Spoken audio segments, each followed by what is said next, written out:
Welcome, everyone. How are you doing?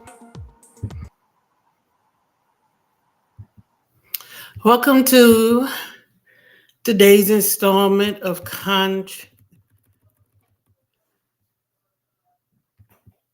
Contracting and Business Week. How are you doing today? Today, we're discussing compliance, and we're discussing general business compliance as well as government contracting compliance. Well, for those of you who are new, just turning in for the first time this week, and those of you who need a reintroduction, I'm Luciana Turner. I am the founder of the LT&A Consulting Group. We are a boutique government contracting firm. We consult, we teach those who are new and emerging government contracting around compliance foremost, because most people don't know the first thing about government contracting compliance. And since today is about compliance, I want to share your story about my entrance into government contracting and what led me to found the LT&A Consulting Group. Now, I've worked with one of the largest government contractors. They're a multi-billion-dollar company.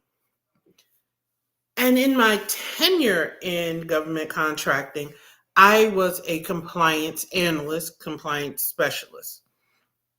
So I have performed incurred cost audits, floor audits, labor audits, disclosure statements, you name it, I've done it. One of the key things I've noticed, repeat occurrence.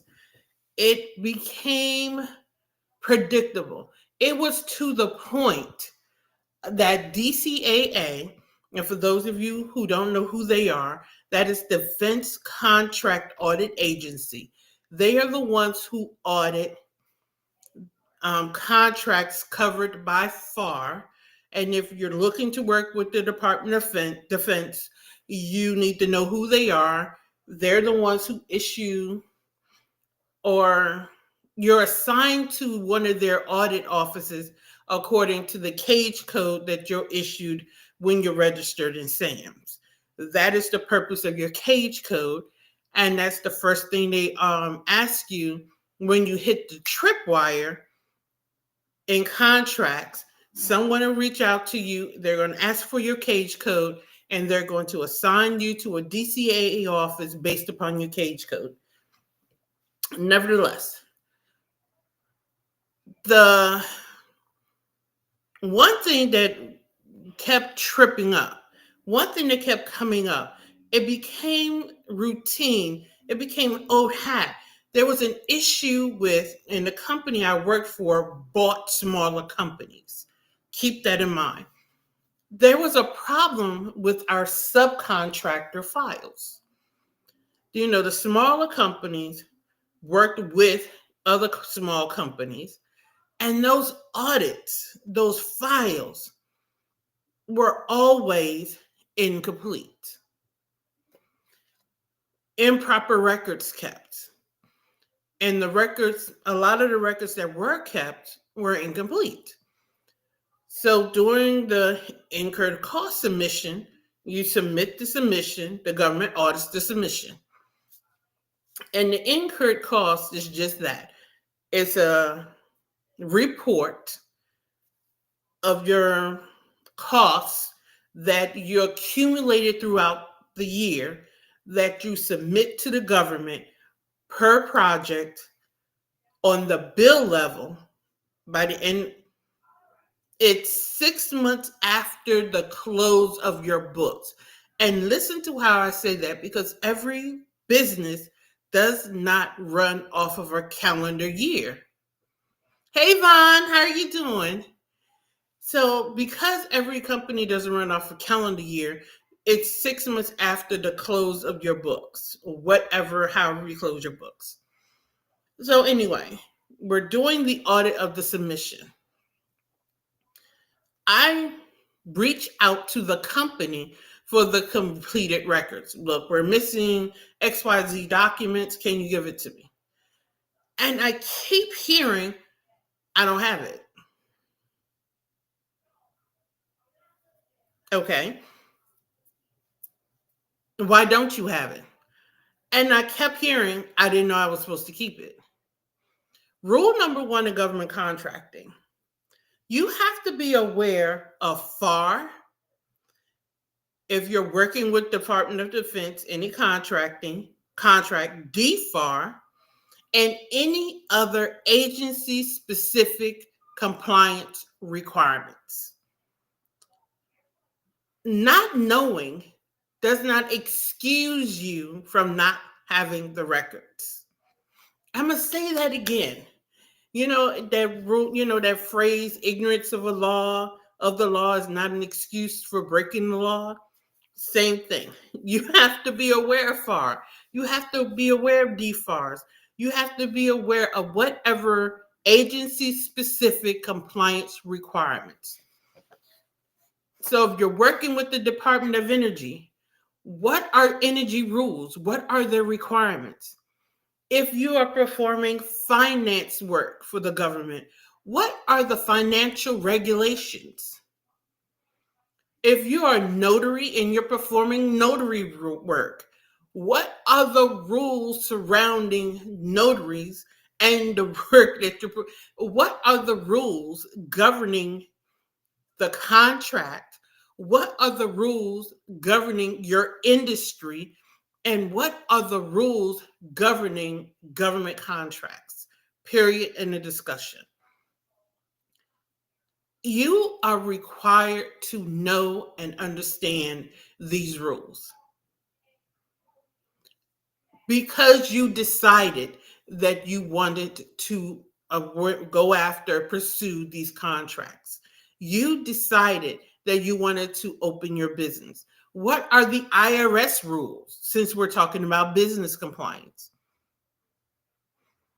What are your general accounting rules? You are responsible for all of these rules. And there's no such thing as, I didn't know, therefore I'm not responsible. As a business founder, as a decision maker, as the person in charge, whatever role you're playing in your agency, yes, you are responsible. Excuse me.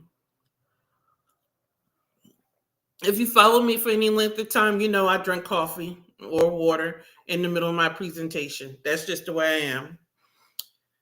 You are responsible for knowing and adhering to these rules. And if you don't want to take the time to learn them yourself, you're responsible for either hiring somebody within your company to know what the rules are and disseminate them, or hiring a trusted advisor, such as myself, to keep track of the rules and make you aware of them. You have to understand the compliance framework within the industry that you are operating in. You have to understand the compliance framework of having a business. People keep talking about that 80% failure rate of businesses, and people always attribute it to lack of funding. I really believe a lot of it is around not being compliant. And of the 20% that remain, 70%, I believe the number is 70% of the remaining 20% don't make it to the 5-year mark. And that is from lack of knowledge. They don't invest in their businesses. And part of that investment is learning, hiring the right consultants, hiring the right mentors, hiring the right coaches, ensuring that you and your team, remember yesterday we talked about power partnering, and the first power partner that you will ever have is your team. As my mentor says, you don't go as far as your dream, you go as far as your team. And if your team is not informed of your vision, and if your team is not informed of the compliance requirements, then your team cannot help you secure and sustain your business. Does that make sense? If it does, say yes. If it doesn't, I'll run the script back. but you have to ensure that you are following a compliance framework. As I say, there's a compliance factor in all of this, and you must be following the compliance factor. And when it's all said and done, somebody is going to come around and ensure that you're following the framework, and that is the trusty, dusty auditor. And people want to demonize the auditor, but they have a job to do. And their job is to ensure that you are operating within the confines of the rules and regulation of your industry, the rules and regulation of the contracts, and the rules and regulation of the government. So, how do you prepare for a compliance audit? Anybody know? You prepare for the audit by one, keeping records. Whether you keep them the old fashioned way with paper in a file, in a drawer somewhere, and if you read your contract, the minimum is 5 years, minimum, after the completion of the contract. Keep that in mind. So if you have a 10-year contract, you have to maintain the records for that contract for 5 years, a minimum of 5 years after that contract ends. I'm going to say it again. This is an example. If you have a contract that lasts for 10 years, for whatever reason, it's a 10-year contract, woo, we got it. At a minimum, and it says it in the RFP and it says it in the contract, at a minimum, you must maintain records for 5 years after the contract ended. So make sure you have a system in place to track the records for every contract, for every project that you have, however long that may be. You should have a policy in place for how you keep records, how you ensure those records are current, accurate, and complete. Current, accurate, and complete. That's how you prepare for the audit. And that is a mantra every government contractor should know. Current, accurate, and complete. Make sure the records are organized. So you should know the cost for every contract. It should be recorded for every contract. In your accounting system, you should be able to generate a report at a push of a button per contract, and you should be able to go to those records in an organized manner. For those of you who are still keeping documents in a box or a bag under your bed or under a desk somewhere, cut it out. And don't say there aren't people still doing it, because there are.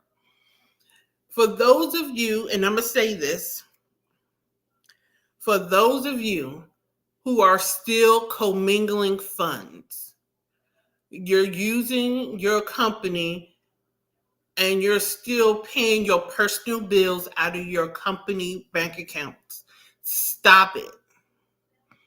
I do not know why people, I have company, I have employees, and the first question I ask is, well, how do you pay yourself? Oh, I don't. I just run my expenses and pay them out of my business account. Cut that out. There should be a clear partition between you and your business. You are an entity. Your business is an entity per the IRS. You should have a bank account. Your business should have a bank account. Separate. I should be able to come in and look at your business bank account and see business transactions. That is a non-compliance per the IRS. That is an non-compliance per government contracting rules, because the government should not be paying your personal rent. The government should not be paying for your personal coffee in the morning. The government should not be paying for your children going to school. And every dollar that goes into your bank account makes that accounting system, makes those bank charges partially personal costs. And if you're billing all of those costs to the government, then the government is paying for your personal life, and that is a non-compliance. Secondly, you're breaking IRS rules. You have just pierced your own corporate veil. So the corporate protection you thought you had because you're an LLC or a C Corp or an S Corp or however you're set up, you just broke it. I'm not an attorney. I don't play one on TV. I'm just sharing some information. You broke it when you're using your company as a petty cash fund or you're commingling your funds. So do yourself a favor. Before the auditor comes and find it, separate the funds. Get your personal account over here, get your business account over there. Never the twain shall meet. New contractors, you're going to hear people tell you, well, you can do this and you can pay yourself and all this other stuff and it can all be in one account. They're not telling you the truth. And they're setting you up for heartache and they're setting you up for headache. A business account you need. Separate your funds, and if you do it in the beginning, then you don't have to figure it out at the end. Be compliant in the beginning. It is costly to try to figure it out at the end. It costs more, it's more headache, it's more heartache, and then you don't have to prove a negative. Separate yourself. Preparation for audit. The second step is to regularly review your contract terms. You want to ensure you're doing what you're supposed to do. A lot of new contractors and mid-tier contractors, because you don't have a contract officer, it's usually one of your project managers or a business founder, someone who thinks they have the knowledge to read a contract, is just saying, well, I read the contract one time and it's enough and we're going on about our business. You want to ensure that you revisit the contract document. And if you have multiple contracts, you want to reread each contract. And I'm getting ready to tell you why. As you scale and grow, and the more contracts you bid on, you're going to run into different contract vehicles and different contract terms. One contract might be a firm fixed price. Another contract is cost plus. Your accounting system must be able to deal with them accordingly. One contract allows you to charge fringe, assuming you have a workforce you pay benefits to. One contract doesn't. Your accounting system must handle them accordingly. One contract allows you to charge rent to the contract. Another contract does not allow that. You have to treat the contracts correctly. That is why when I never forget, I was looking for a subcontractor on my first contract. And this contractor was telling me she had a rate for every contract she had. And I was like, no, you don't have to do that. You can have one overhead, one G&A rate. And if you run into so-called special circumstances, then you just create a special rate. No, she argued me down. I'm telling you, you don't need if you have 10 contracts, you don't need 10 rates. An overhead rate, a G&A rate, a fringe rate, if you break it out. Then as your company grows and you run into these special circumstances, I know I'm talking about rate development, just walk with me, and you're running into and you're bidding on contracts with these quirks and subtleties, and this one doesn't want you to charge rent to the contract, and this one doesn't want you to charge fringe. You'll find that it's easier and simpler if you develop these different rates, so that during audit time you can just see, I didn't charge the fringe rate to this contract. Well, if you didn't charge the fringe rate, you didn't charge the fringe rate and you treated this contract correctly. Over here, this contract, you can charge the fringe rate. That's a compliance. So you always want to ensure that you're revisiting the contract, that you're ensuring that your accounting system is treating the contract correctly. That's why you want to revisit until you get to the point that you can hire a contracts person who is knowledgeable in contracts. It doesn't necessarily have to be an attorney. It's beneficial, but it doesn't have to be. Who is dedicated to reading these contracts. You should have a billing person who understands government billing, who understands how to do the project setups so that you're applying the proper loads and each contract is being treated respectfully. Because when the auditor comes, they're going to check for this. Am I making sense? Do I need to restate this in a different way? Let me know. If you're watching this in the replay and I'm saying something that doesn't make sense, let me know. If you have a question about something, ask the questions in the comment section. I do go back and look at the comments, and I'll either answer you in the comments, or I'll just go, when I go live the next time, I'll answer. I am doing a Q&A on Sunday evening to address any questions that you have from any of the videos, from any of the trainings. So if you just want to show up Sunday night and say, look, I have questions about all of this, you can show up Sunday night and ask your questions.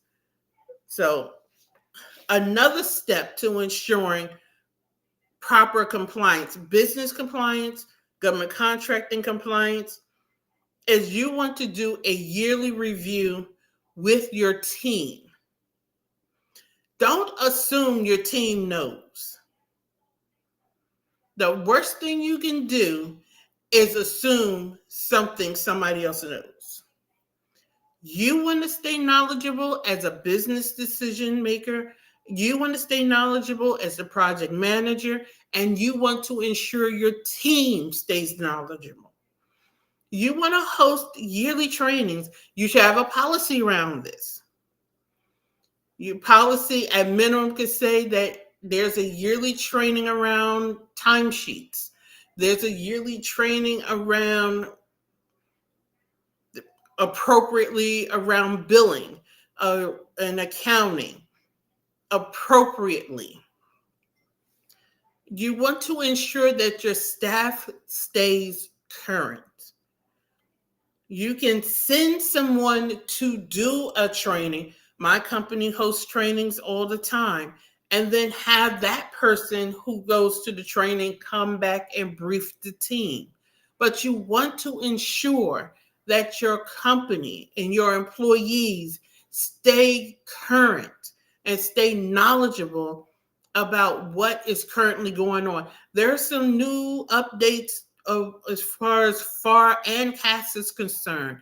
I need to go read them, and then I'm going to talk about it on the contracting chatter next week. You need to be aware of it. Maybe it affects you, maybe it doesn't. But you still should be aware of what's coming down the pike, because as you grow, even though it doesn't affect you today, It may affect you tomorrow, but you should know what's going on, and your team should stay aware of what's going on in compliance, in government contracting, in your industry, period.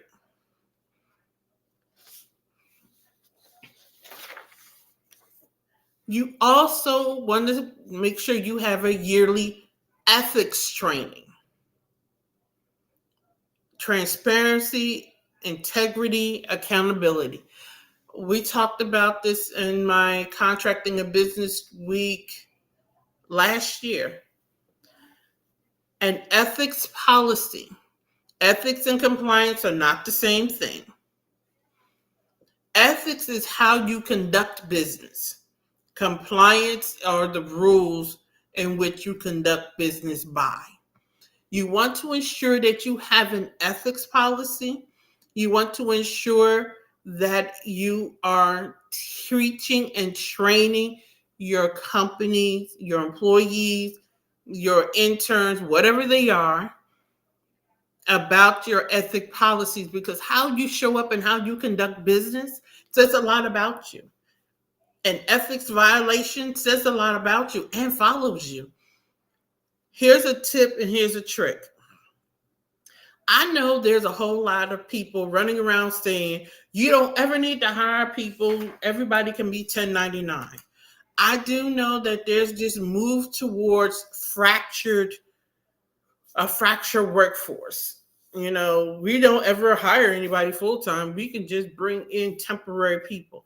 That works for the most part for some positions.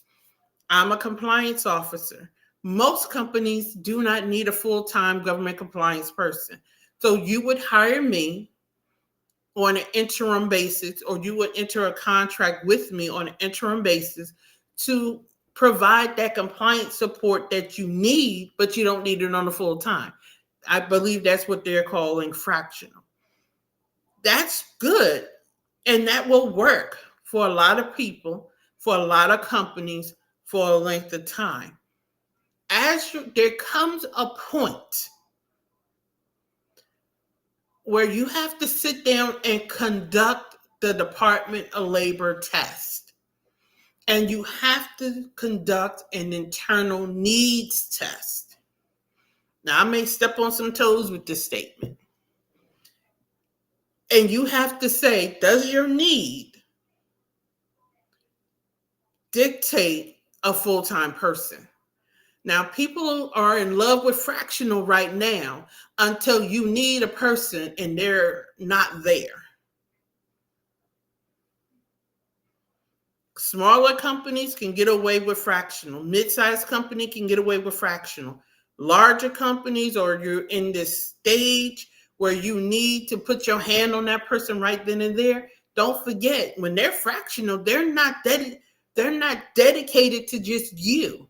And you don't have the authority to just pick up the phone and demand their attention, because they're dedicated to themselves and they have other clients. So ensure that your policy and your strategy is constantly reviewed. And I'm going to go here, tip and trick. Your policies are audited by the government. And I'm going to go here. You need to audit your own policies internally. People forget about internal audits.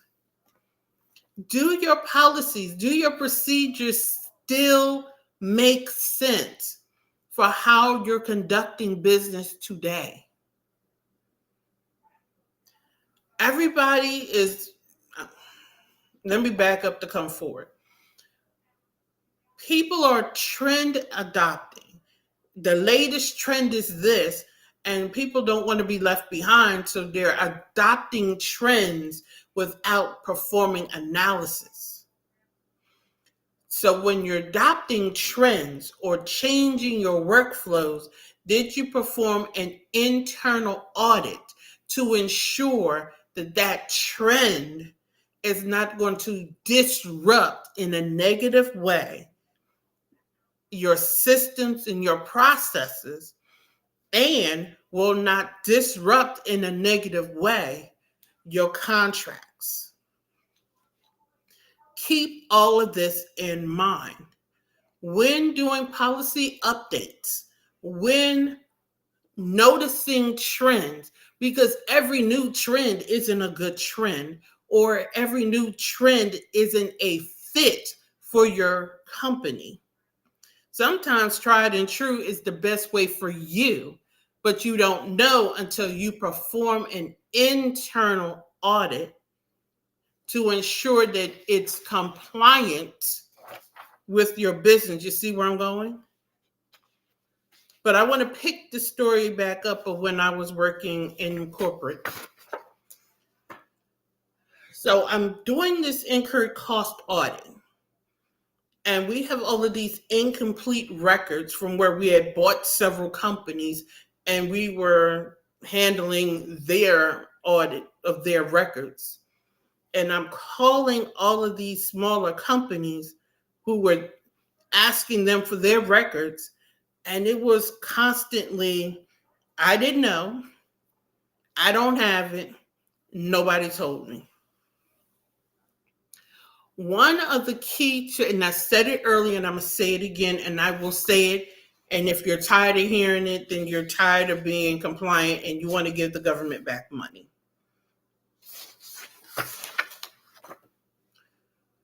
I did not know it's never a reason for not having something. I said a few weeks ago, and I'm going to say it again, the answer to how is who. How do I maintain my records? The who is myself. I'm here telling you how to understand compliance framework. There are certain records, there are certain rules, there are certain methodologies that you must adopt. The answer to how is who. What records do I need to keep? Look at your contracts. Understand your industry. Respect your industry enough to study it. And if you don't know, then seek out wise counsel of those experienced in your industry. Retain that counsel to come in and perform training for you as management and for your team. The answer to how is who. How am I to ensure that my company and my staff stays current? You need to make sure that your policies reflect the current environment. You book a call with me.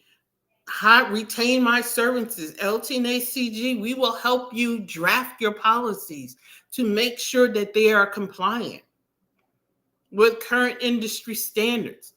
We track what's going on. As I said, there are current FAR updates that's going on. We will talk about those FAR updates. We talk about them all the time in contract and chatter. Now, I know I go live at dark 30 in the morning, 7:30 in the morning, Eastern Standard Time. I am live with my cup of coffee, telling you what is going on new legislatively, what's going on. You don't want to sit through what's going on through the Senate and the Hill. I do. And then I summarize it and I tell you how it's going to affect you. We have a new presidency coming in. I do not get into the pundit stuff. We have enough people doing that. I tell you what's going on from a business perspective so you can plan. I have a workshop coming up. How do you stabilize, make sure that your business can survive the economic flows that is supposedly coming through? I have a workshop coming up. If you're here in Charlotte, sign up for it and be in the room. If you want to join in, you're not here in Charlotte, maybe we can work out streaming if enough people want streaming. I don't know. That's what the contractor intensive that I'm doing in September is about. Getting in the room with other people to make sure you stay compliant and up to date. I said it a few days ago.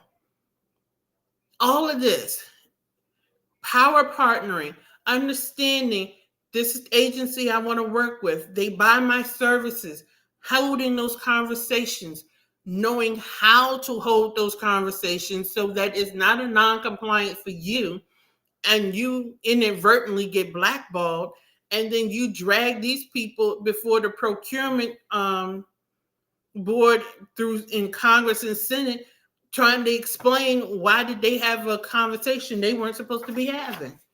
All of these things. Because nobody wants to work for their money to give it back because they made an error. Government contract compliance, business compliance is the crux to your business. It is the thing that will keep you striving because marketing is good. It gets you known. Sales is good. It gets you paid. Compliance is important because it means that you're keeping your money. Who wants to give their money back plus penalties and interest? I do not. Because where's the penalties and interest coming from? Out of your profits. And with that said, join me tomorrow for day 5 of Contracting and Business Week as we talk about an element of the contracting plan where we're just going to put it together. How do we ensure that the opportunity you found matches with your organization? That's a conversation in and of itself because people just bid on any and everything. And if you win it, you don't perform well on it, which doesn't look good for you because then the government has to recompete it, and that's a black eye. And you don't want that reputation. So join me tomorrow, 1 p.m. Eastern Standard Time, as we hold that conversation. As I said, the replays will be up until Wednesday, and then they're coming down. And I'll see you guys tomorrow. Have an amazing day. I'm Luciana Turner of the LT&A Consulting Group, and I'll see you tomorrow.